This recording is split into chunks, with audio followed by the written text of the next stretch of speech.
AP రాజకీయాలు రోజు రోజుకి మారిపోతున్నాయి. కూటమిలో పొత్తులో ఉన్న భారతీయ జనతా పార్టీ తీసుకుంటున్న నిర్ణయాలు తెలుగుదేశం పార్టీకి మింగుడు పడడం లేదు. తెలుగుదేశం పార్టీ గెలిచే చోట కూడా బీజేపీ తమ అభ్యర్థుల్ని ప్రకటించడంపై టీడీపీలో విమర్శలు వెల్లువెత్తుతున్నాయి.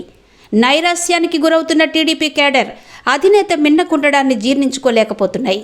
రాష్ట్ర భవిష్యత్తు కోసం కీలక నిర్ణయాలు తీసుకోవడం తప్పు కాదని, అయితే పార్టీకి దెబ్బ తగిలే విధంగా టీడీపీ జనసేన పార్టీలు నిర్ణయాలు తీసుకోవడం నష్టాన్ని తెచ్చిపెడతాయని ఆ రెండు పార్టీలకు సంబంధించిన కేడర్ చెబుతున్నారు. తాజాగా భారతీయ జనతా పార్టీ విడుదల చేసిన అసెంబ్లీ అభ్యర్థుల లిస్టులో కీలక పరిణామాలు చోటు చేసుకున్నాయి. కూటమిలో భాగంగా భారతీయ జనతా పార్టీకి 10 అసెంబ్లీ, 6 పార్లమెంటు స్థానాలు దక్కాయి. వీటిలో 6 పార్లమెంటు స్థానాలను ఇప్పటికే ఖరారు చేసుకుని అభ్యర్థులను కూడా ప్రకటించారు.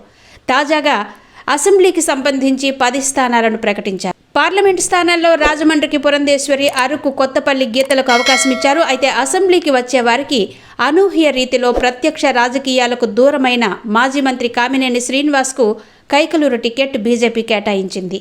ఇక విజయవాడ వెస్ట్ సీటుకు సంబంధించి కమ్మ సామాజిక వర్గానికి చెందిన సృజన చౌదరికి కేటాయించింది. గతంలో ఈ 2 సీట్లు కూడా టీడీపీ పట్టున్న ప్రాంతాలు. అయితే బీజేపీ ఈ సీట్లు ప్రకటించే ముందు తెలుగుదేశం పార్టీ అధినేత చంద్రబాబు నాయుడుతో చర్చించారో లేదో తెలియదు కానీ బీజేపీ ఈ సీట్లు ప్రకటనపై మాత్రం తెలుగుదేశం పార్టీ కేడర్ మండుపడుతోంది.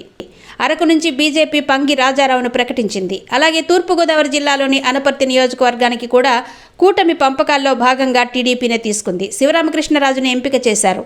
ఇక బద్వేల్ స్థానాన్ని టీడీపీ తీసుకుంది. ఇక్కడ కూడా బీజేపీ అభ్యర్థిని ప్రకటించడం జరిగింది. తెలుగుదేశం పార్టీకి చెందిన సీట్లలో కూడా బీజేపీ అభ్యర్థులను ప్రకటించడం వెనుక ఆంతర్యం ఏంటి అన్నది మరి కూటమి పెద్దలకే తెలియాల్సి ఉంది.